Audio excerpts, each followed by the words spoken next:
Welcome, ladies and gentlemen, to Sports Talk in the Burgh. I'm Logan Carney, joined as always with the original and never duplicated Ian Kiss, as well as the kid, Matt Simkovic Jr.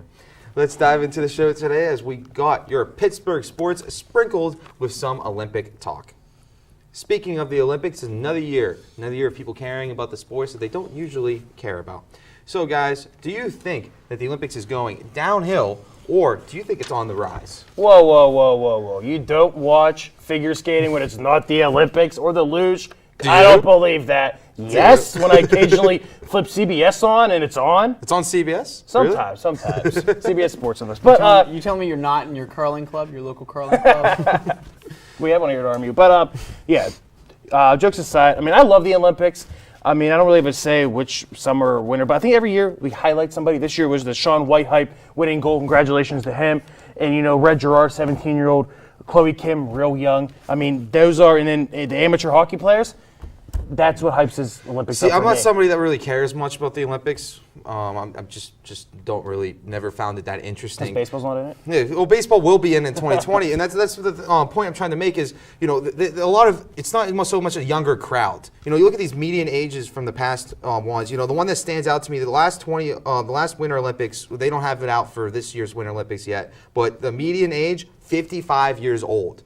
That is old.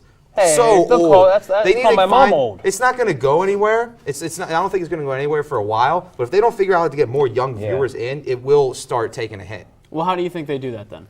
Well, they add sports. They got 5 new games in the Tokyo Summer Olympics: climbing, surfing, skateboarding, karate, and then they're bringing back baseball and softball, which I like that. They never should have got rid of. I mean, you saw Ian. I know you watched the World Baseball Classic. Phenomenal, and I'm glad that they're bringing that back.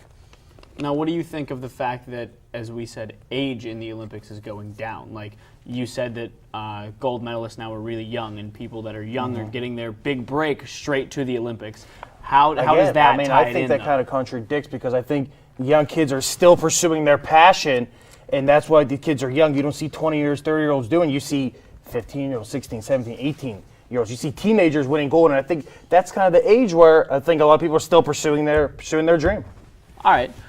Shawnee Davis recently decided to skip the Olympics opening ceremony after not being elected to be the flag bearer for the United States. His gripe comes during Black History Month, where he claims he should have been a no-brainer selection. He's the most decorated U.S. Olympian that we sent to South Korea. He's the first black athlete to ever win an individual gold medal at the Winter Games with his 1,000-meter speed skating victory in 2006. And 4 years later, he became the first skater to defend his title in that event. He also won silver medals in the 1500 both years. Guys, do you agree with his statements? Why or why not?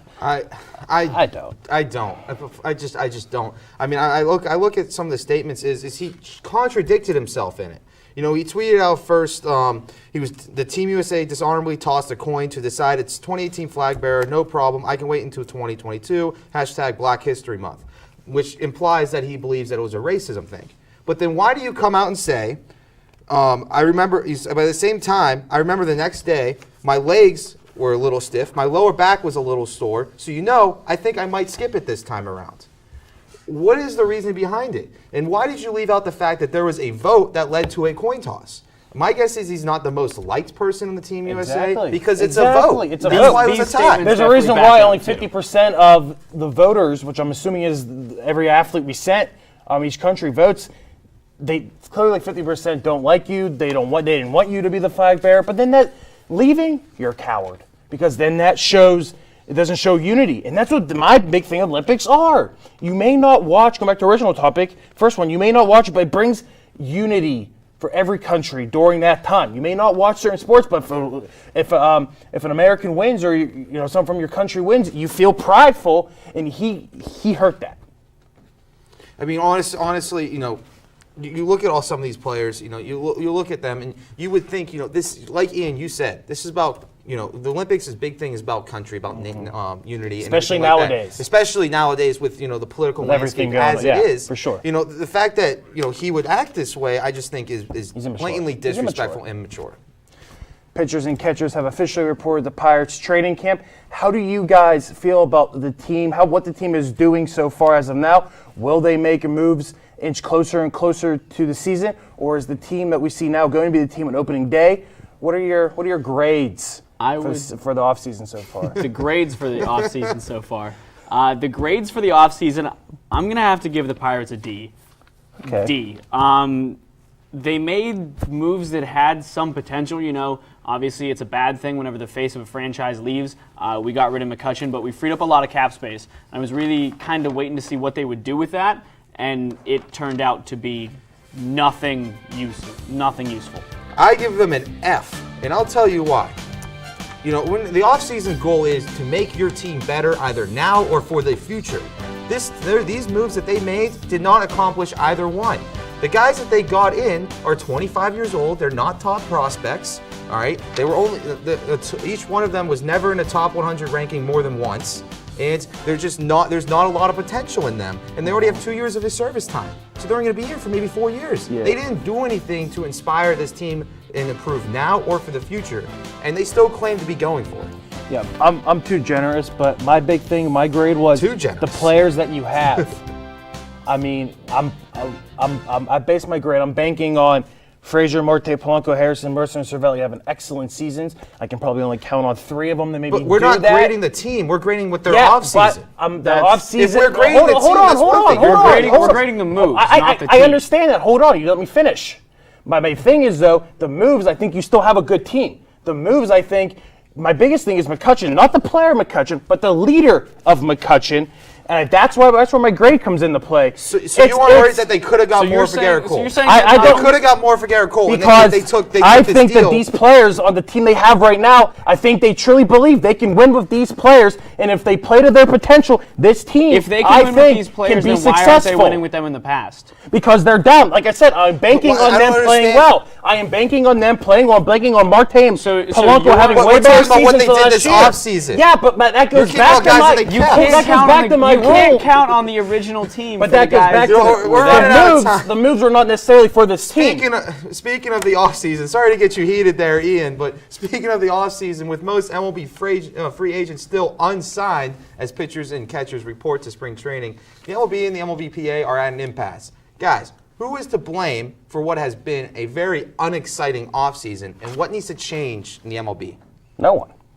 I don't think anyone's to blame for it. It's not an issue if, GMs of teams are trying to preserve their roster, they think they have a good chance of winning, then they're not going to sign free agents. I don't get what's so hard to understand about I that. think that you can easily put the blame on the MLBPA. And Yeah. here's how I say that. With the last CBA put in, they chose to focus on putting the luxury items in there, and they let a not a hard luxury tax, but a very strong luxury tax get put in. And they didn't ask for any more, increases or anything benefits besides, some things like increasing how the locker rooms look. And that's what they negotiated for, and they came out acting like they looked like a winners. These are the problems that they should have expected. Because until they get a hard salary cap with a salary floor as well, forcing owners to spend more and players to take less, and both people giving up some, this type of free agency is going to keep going on. I mean, you look at it, even the teams like the Cubs with a lot of money, the Astros, a lot of money, big market. They're focusing on young players that they can develop. The Yankees did it too. They just started to be turned into the Yankees this year with getting Giancarlo Stanton. Yeah, I mean, I agree. I think it's definitely, we're going to see change in the CBA. I think when the CBA changes in the coming years, you're going to, see, people get signed. You're going to see a floor. You're going to see a cap. But, I mean, that's all I really have, thoughts on that. I mean, I just think it's, a flawed system as of now. I mean, I don't think there's really anybody to really, it's the first time in a while that we've seen this, happen where people haven't been signed. But there's still some time left. So let's see what happens in training camps when teams see, what they have, and they get the first chance of seeing what teams they have, and then making decisions after that. Don't go anywhere because we got Penguins, we got Steelers, and we got Cleveland right after the break. Don't go anywhere.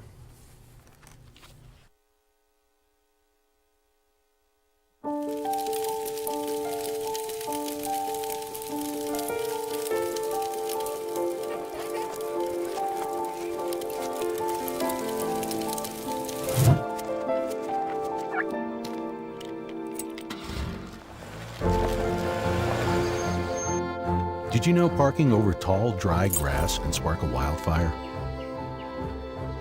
Only you can prevent wildfires.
Adventure can be found anywhere, but the best place to start is in the forest. I spy something beginning with S. Snow? No. Snow-covered trees? Nothing to do with snow. Head outside to discover incredible animals and beautiful plants that come together to create an unforgettable adventure. Wow. So grab your loved ones. Don't even. And explore a world of possibilities. Come on, this way. Visit discovertheforest.org to find the closest forest or park to you.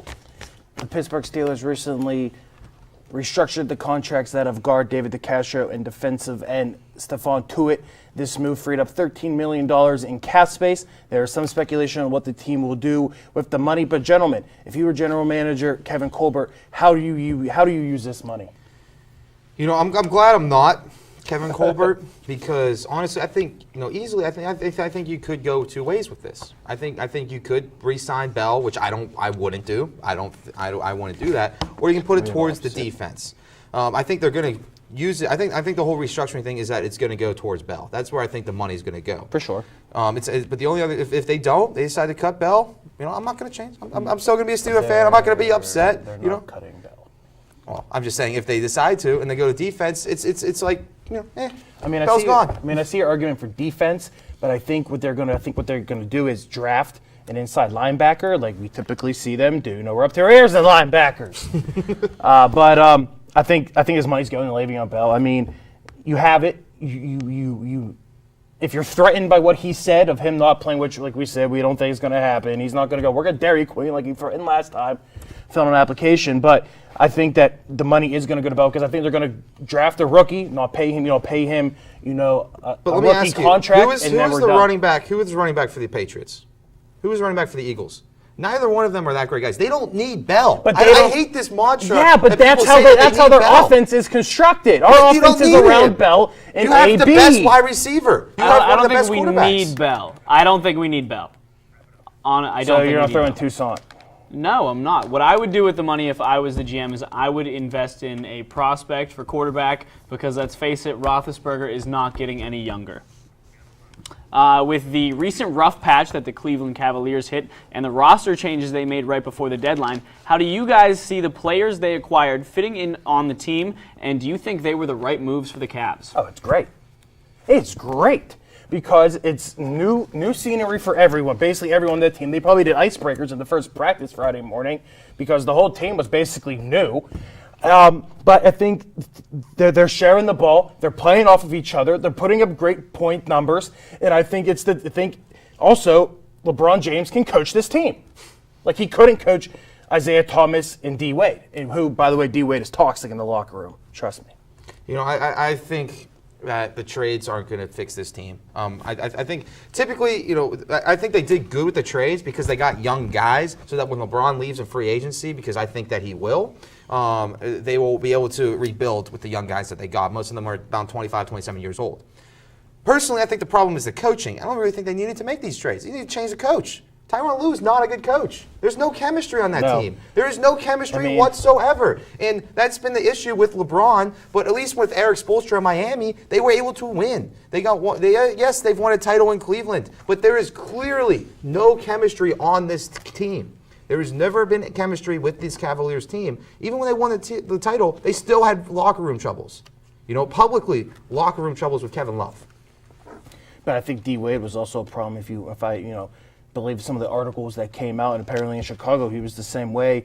He was toxic in the locker rooms, and I think that was a management move because no way LeBron was going to get rid of his best friend in Dwayne. But I also think they should have kept Isaiah Thomas. I mean, poor guy, he's been tossed around. No one seems to really want him. Hopefully the Lakers keep him. But I think a lot of these guys. I mean, a lot of people don't think they have experience. George Hill's old, but I do think that these guys, they're younger. Some of them, they work together, and I think it just changes scenery. I mean, I agree with you, Ian, in the sense that they had to get rid of these guys, but I still think coaching is the problem. I agree. The season goes on for the Penguins as the team currently sits in second in the Metropolitan Division and just 3 points back of the Capitals. Guys, where do you think the Penguins are going to end up at the end of the year? At the end of the year, I don't want to jinx it, but I could see them making, I'll say, a deep run into the playoffs. Is a three-peat the most reasonable thing to sit down right now and say, especially with how they've been playing? Absolutely not. But you guys have to keep in mind, the Pens have nothing to worry about. 2016, they took a 15-10-3 record into a Stanley Cup. That was in December. In December, for the month, their record was 5-7-2. By March, they straightened it out 12-4-0. We have nothing to worry about. They can, without a doubt, turn this team around. We've seen them do it time and time again. And they already have, in a way. Exactly. They always find their groove, and they're fine in their groove. They're fine in their groove. I wouldn't be surprised if this team got it together and really bought in, and we see another good, solid playoff run out of the Penguins. Remember who GM is. He always seems to, make the moves at the right necessary times and do what he does to get this team together. And I think he threatens some changes, and I think everybody's playing together. But I think Rutherford will also, kind of step in and make some moves, and he kind of does what he wants, and it always has to work out. I'm going to come out. I'm going to make a prediction right now. I'm going to say the Penguins do three-peats. And I'm going to come out and say it right now. If the Crosby, Malkin, and Kessel all play up to their potential, that I think they will, like they have been recently, when they're in the top 10 in points, if they continue to play that they are going to win.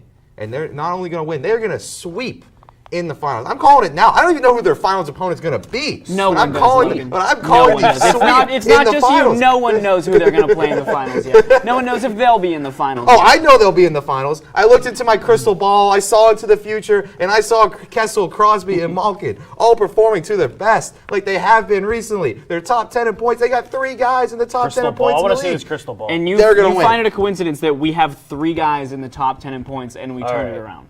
Yes, and they're going to win it all. Would not call it a coincidence I want by to see any the crystal means. ball, but RMU men's hockey was swept by rival RIT this past weekend, a weekend series that the Colonials really needed as they were on a 3-game winning streak and coming off of a sweep of Sacred Heart the weekend before.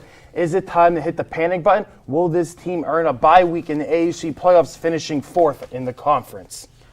Matt, Bye week, not guaranteed. RIT is hot on the Colonials' tail. We cannot kind of forget about them by any means.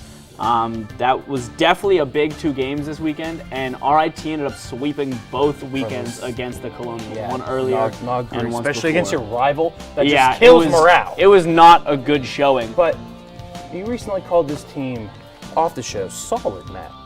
Solid? I would say that they were solid. They're not solid after this weekend, no. But if you look before this weekend, then, well, yeah, because they got swept. Because they got swept. But if you look at this team insane. before then I feel like they were doing pretty solid. If you look above RMU in the standings right now, you see Mercyhurst, I believe. Wait, who is it? Mercyhurst, Canisius and Holy Cross. Yeah. We have beat each one of those teams in at least 1 game. And we're lucky since we're we out. played Yeah. them You know who the weekend. key is moving forwards? Francis Murat. With the games that they've played this weekend, he's been struggling a lot lately. I mean, I believe he got benched, both games this weekend? He got pulled, not benched, pulled. Pulled. Sorry, my apologies from the hockey terminology. But when he got pulled in both games this weekend, he's really been struggling. If they get to the playoffs, they're not going to win with him playing like this, because they're not. I mean, they didn't win this weekend with him playing like that. I don't think Andrew But you Pickles guys have to keep in mind here. either. Francis Murat is rare. He came in as a freshman and started 29 games. That doesn't happen. Usually guys get a lot of time to develop and grow their game, and he really didn't have that. So he's going to hit some rocks along the way. Of course, he got swept, and this isn't good, but other than that, I don't think we have to worry just yet. All right, do not go anywhere, because when Sports Talk in the Burgh returns, we will dive into some hoops here at RMU, as well as another team here at RMU that doesn't always get the love they deserve. You'll also want to see what is on our minds in this week's Final Takes. We'll see you at the other side of the break.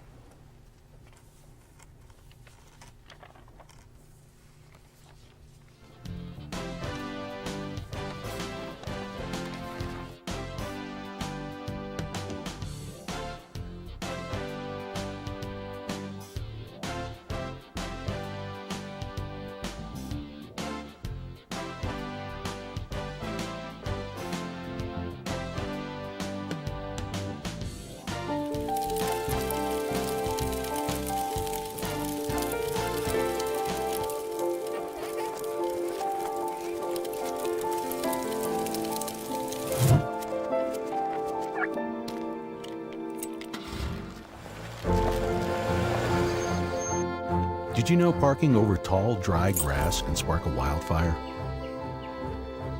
Only you can prevent wildfires.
Adventure can be found anywhere, but the best place to start is in the forest. I spy something beginning with S. Snow. No. Snow-covered trees. Nothing to do with snow. Head outside to discover incredible animals and beautiful plants that come together to create an unforgettable adventure. Wow. So grab your loved ones Don't even. and explore a world of possibilities. Come on, this way. Visit discovertheforest.org to find the closest forest or park to you.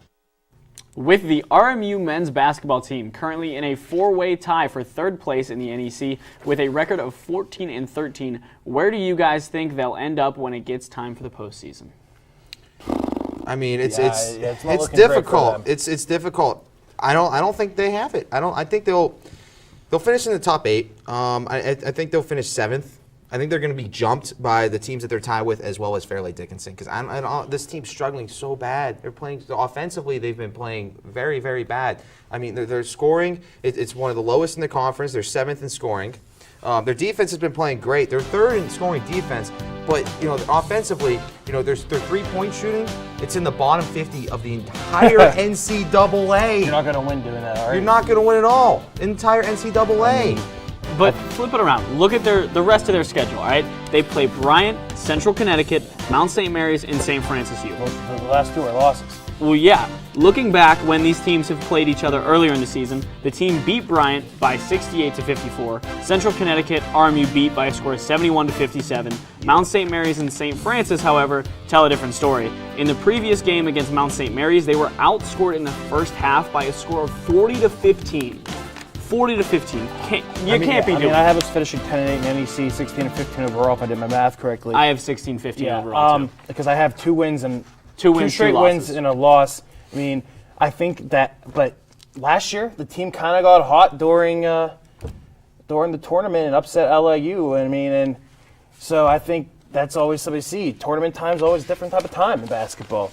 Now, RMU softball is off to an 0-4 start this season, dropping all of their games in the Cleveland State Dome tournament. However, heading into the future, how will the team do this season? Any bold predictions, guys? Give me something bold here. Bold strategy by the RMU softball team. They're being outscored by double. They have 12 runs for and 24 against. Very bold. It's not going to work. They're going to need to make some changes. They're going to need to get it together, and they're going to need to figure out what works for them, why they're dropping games, and figure it out. To walk-offs that they blew a lead in That's the seventh something inning? that's something that needs to change. Go ahead. You're not gonna That win can't happen. You're not going to win games when you blow those games. They should be You're not 2-2. going to be consistently winning when you blow those leads. All right, they need to figure things out. They need to figure things out. I still think they're going to finish in the top 3 in the conference. Oh, for sure. I do. Protect your second. Yeah, I don't think the But another NBC is thing that is great. I there's think they'll finish in the top 3 in the conference. There's only one freshman, so you don't have to worry about freshman woes. You can let McCarthy, Olivia LaRusso, Kristen Prey do their thing, have their experience. Why aren't their they doing power it so hitters. far? Because I think it's pitching. They've blown the leads in the 7th inning. I mean, they've only the pitching's never been strong except for Caitlin Elsey. I've never been blown away by their pitching. I think the it's past few unfair to years. say why haven't they been doing this so far? Yeah, Because it's because just 4 4 games. yeah. It's 4 games in a It is tournament. early. It's They early to basically make any live in big Florida, calls. in Myrtle Beach, the next couple of weeks. You know, I'm So not it's one tough. to overblown these things. You know, I think personally for me that this team's going to finish in the top 3. I'm not worried about this. Now, guys, I think it's our favorite time of the week. Our final takes when we tell our audience what is on our minds. Now, I guess I'll start with the biggest thing to happen this Winter Olympics is not what has happened in the sports themselves, but perhaps the seemingly improved relations between North and South Korea as they compete with one another as one team. I'm not going to act like this is not a step in the right direction, but I am utterly appalled with the way people have viewed North Korea in almost a sympathetic way since the Olympics have started. It is sickening to me that when I searched North Korea this morning, the first story is about a night out with their propaganda-based cheerleaders. I'm not going to fall for a story about how people are in love with Kim Yo-jong, who is only there to spread the North's message. I refuse to forget the death of American Otto Warmbier and the countless amount of North Koreans that are currently in war camps while their government's main goal is nuclear war. Yes, this Olympics marks a significant step forward for the future, but our media owes it to us to not sympathize with the most horrific government since Nazi Germany. So the IOC this week originally told the United States women's hockey goalies that they could not have the Statue of Liberty on their goalie helmets during the Olympics.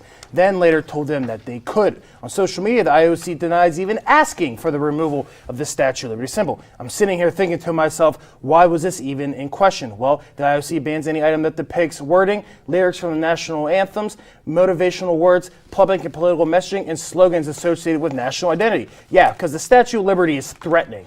It is a staple of America's history. Does wearing a country's flag on uniforms depict national identity? Yes, it does. I know that the IOC denied the accusations of banning the Statue of Liberty, but still, there is nothing wrong with wearing the Statue of Liberty on the helmets.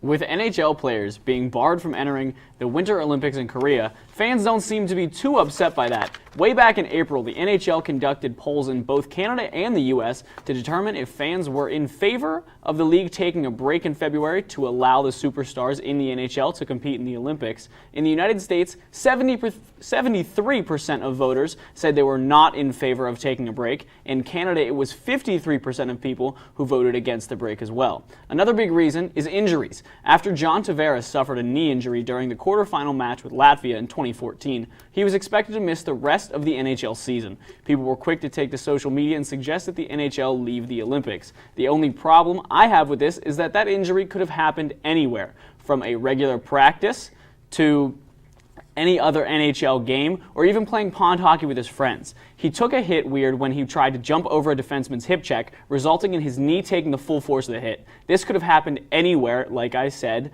and and I personally think the Olympic athlete field should be as top-notch as it can be, and the best way to do that is to include professional athletes. These games should be seen as more of an opportunity than a risk, and it seems Gary Bettman and the NHL's committee sees them as a risk. Regardless of what the fans voted on over a year ago, I think the superstars should be in the Olympics. Well, guys.